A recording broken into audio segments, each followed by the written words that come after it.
की भूख वो भूख है जहां सारे रिश्ते नाते मर जाते हैं। कुछ इसी प्रकार बेटा जब शाहजहां जो थे तबियत के कारण बीमार हो गए और उनकी इच्छा थी कि मेरी मृत्यु के बाद मेरा बड़ा बेटा दारा शिको राजा बने, तो उसी दरमियान औरंगजेब काबिल होनहार था और औरंगजेब ने बोला कि अपने भाइयों में सबसे ज्यादा कुशल तो मैं हूं, फिर बड़े होने के कारण इसे राजा क्यों बनाया जा रहा है। और उसने क्या है अपने भाई की गर्दन काट के अपने पिता के समक्ष प्रस्तुत कर दी और अपने ही पिता को क्या है बेटा बंदी बनाकर जेल के अंदर डाल दिया।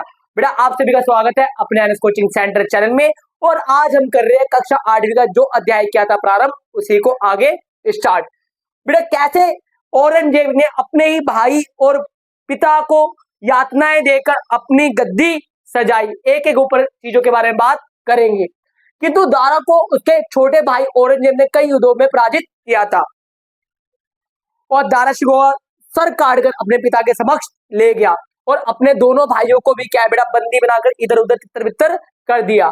दूसरे को निर्वासन भेज दिया, एक को मृत्युदंड दे दिया और अपने शासन को चुनौती मुक्त रखने के लिए उसने अपने पिता शाहजहां को आगरे के किले में बंदी बना लिया जहां वो अपनी मृत्यु तक रहा था। बेटा औरंगजेब का जो दूसरा नाम है उसका नाम क्या है आलमगीर है। क्या है बेटा आलमगीर। 1658 में औरंगजेब ने अपना राज्य आरोहण किया था, मतलब राजगद्दी पर क्या है बेटा बैठा था। कब 1658 में।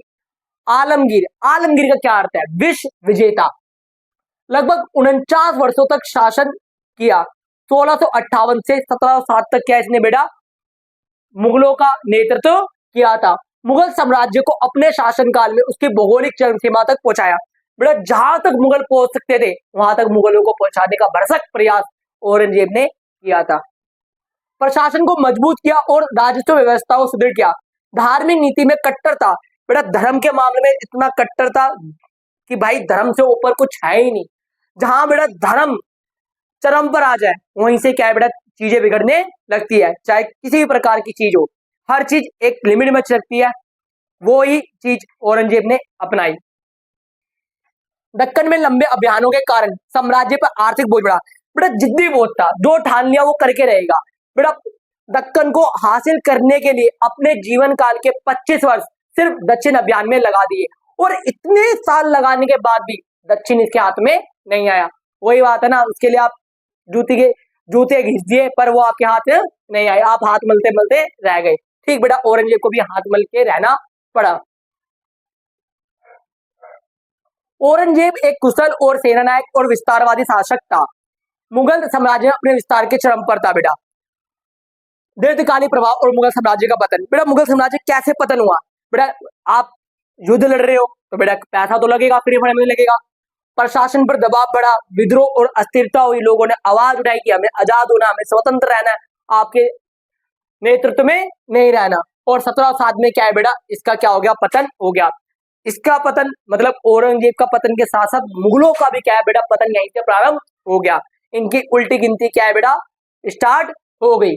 औरंगजेब ने अपने जीवन के अंतिम 25 वर्ष दक्कन क्षेत्र में बिता दिए। और दक्कन क्षेत्र कौन से थे। बीजापुर पे विजय 1686 में की इसने, गोलकुंडा पर विजय 1687 में की। औरंगजेब अत्याधिक महजबी था। बेटा जहां दादा ने क्या है बेटा अकबर ने क्या करा बेटा जहां पे जजिया कर को खत्म किया, ये नालायक क्या द्वार से जजिया कर ले आया, मतलब हद कर दी इसने कट्टरतावाद की। और इसने क्या है बेटा मंदिरों को और जहां पर बेटा शिक्षाएं दी जाती सांस्कृतिक वाली वहां पे सबको डेबुलिश कराने से प्रारंभ कर दिया। मजहब के नाम पर इसने क्या है बेटा कहा कि जहां जहां काफिर है उनका कत्लेआम कर दो, जो क्या इस्लाम कबूल ना करे जो भी शासक। सुन्नी इस्लाम का अनुयायी और औरंगजेब अत्यंत महजबी था। उसने अकबर की नीति के विपरीत महजब नियमों को कड़ाई से पालन किया। जजिया कर लगाया। जजिया कर क्या था बेटा कि अगर आप मुसलमान नहीं हो, अगर आप नहीं हो तो आपको क्या है बेटा आपकी सुरक्षा तब की जाएगी जब आप क्या दोगे धनराशि दोगे, अन्यथा आपकी रक्षा शासकों द्वारा नहीं की जाएगी। तीर्थ यात्रा कर। अगर बेटा आप हिंदू अगर अपने तीर्थ स्थानों पर तीर्थ स्थलों पर यात्रा करना चाहते हो तो भैया पैसा लगेगा।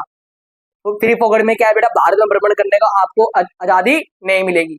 और अगर बेटा आप मुसलमान जाओ भाई, आपको कोई टेंशन वाली बात नहीं है। मंदिरों को अनुदान एवं संरक्षण, औरंगजेब की निजी फरमान, उसके व्यक्तिगत मजहबी उद्देश्यों को स्पष्ट करता है। हमारा कर्तव्य है कि इस्लाम को ऊंचा उठाए और कुफर तथा बिदअत गैर इस्लामी प्रथाओं को मिटा दे। जो भी हमारे साम्राज्य में गैर इस्लामी प्रथाएं हैं उसको क्या है, मिटा दे। संगीत, नृत्य, मूर्ति पूजा और ऐसी अन्य चीजें इस्लाम के विपरीत है और इन्हें समाप्त कर देना चाहिए। मतलब सिर्फ और सिर्फ इस्लामी गतिविधियां होनी चाहिए और कोई भी गतिविधि नहीं होनी चाहिए अपने साम्राज्य में। 1669 में औरंगजेब का आदेश, औरंगजेब ने सभी प्रांतों के गवर्नर को आदेश दिया गैर मुसलमानों काफिरों के विद्यालय एवं मंदिरों को नष्ट कर दिया जाए।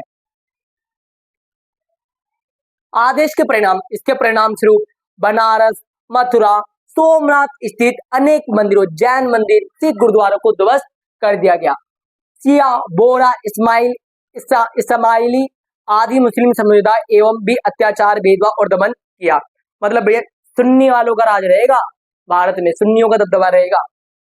सूफी संतों तक को अत्याचार की यातनाएं सहन करनी पड़ी थी।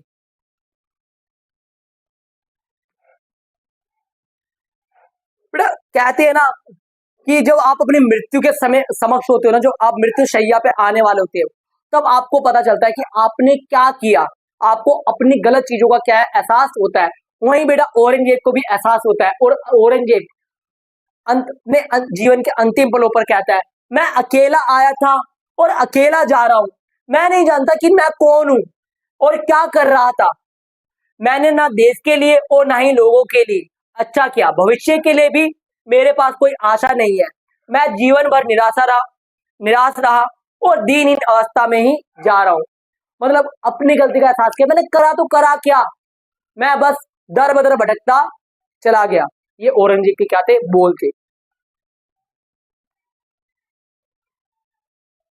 बेटा 17वीं शताब्दी में जाट किसानों ने क्या है बेटा, मुगलों के खिलाफ हथियार उठाए। पश्चिमी उत्तर प्रदेश, हरियाणा एवं पूरी राजस्थान में जिन्होंने मुगल प्रशासन के एक दमनकारी अधिकारी की हत्या कर दी। इसके बाद हुए युद्ध में 20,000 लोगों ने वीरता पूर्वक मुगल सेना का सामना किया और उनका जाट नेता मारा गया और विद्रोह का दमन कर दिया गया। बेटा मुगल बड़े क्रूर थे।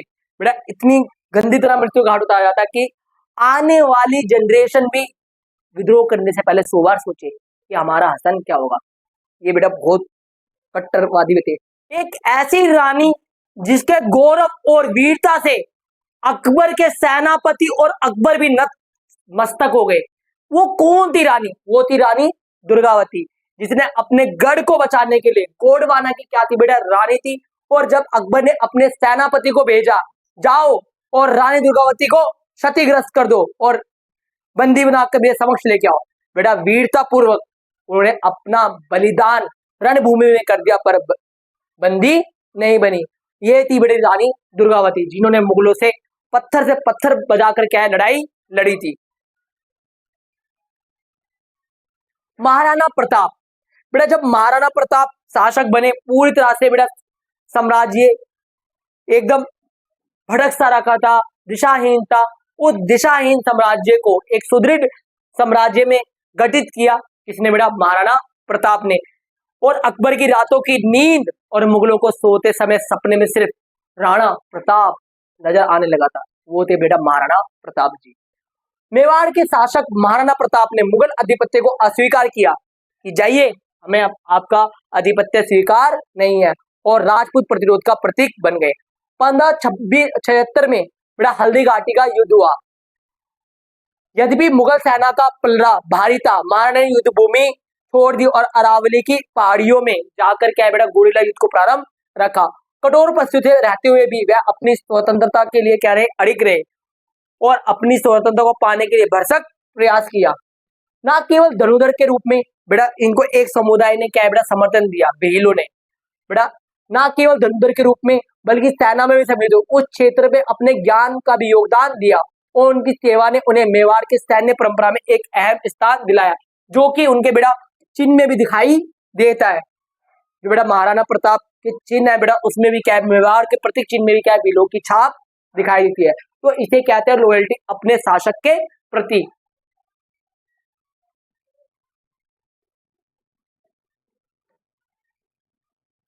अहोम राज्य बेटा औरंगजेब की महत्वाकांक्षा थी कि मैं ईस्ट साइड भी क्या है कब्जा करूं। 13वीं शताब्दी में अहोम जाति समूह वर्तमान म्यांमार से ब्रह्मपुत्र घाटी में चले गए और एवं अहोम साम्राज्य का गठन किया। सल्तनत एवं मुगल काल दोनों समय में अहोम शासकों ने उत्तर पूर्व में विस्तार के प्रयासों का कठोर प्रतिरोध किया। अब बेटा मुगल का है बेटा इनके साम्राज्य पे क्या है बेटा कब्जा करने के लिए आया, पर अहोम ने क्या है बेटा डट के इसका सामना किया। जो अहोम लोग थे बेटा वो नाव बनाने, बंदूक बनाने और अपने सैन्य प्रशासन के लिए क्या थे बेटा पूरे देश में क्या थे प्रसिद्ध थे। अहोमों की अनूठी पाइक प्रणाली प्रत्येक सक्षम व्यक्ति से भूमि अधिकारों के स्थान पर श्रम या सैन्य कर्तव्य के माध्यम से राज्य को सेवा प्रदान करने का आह्वान कहता। भैया आप पैसे मत दो, आप क्या करो अपना राज्य में सेवा के रूप में क्या योगदान दो, श्रम के रूप में, अपने जो भी आपके पास ज्ञान है उसके रूप में। इसे कहते हैं पाइक सिस्टम। ये बेटा किसकी प्रणाली थी, अहोमों की थी। किसकी थी, अहोमों की। इससे शासकों को बिना स्थायी सेना के विशाल बल प्राप्त हो जाता था और सार्वजनिक आधारभूत संरचना, सड़कें, पुल इत्यादि के बनाने के लिए क्या बेटा श्रम आसानी से मिल जाता था। इसे कहते हैं पाइक प्रणाली। विशाल जनशक्ति का क्या था, संगठन था, आधारभूत संरचना और विकास में महत्वपूर्ण भूमिका निभाते थे।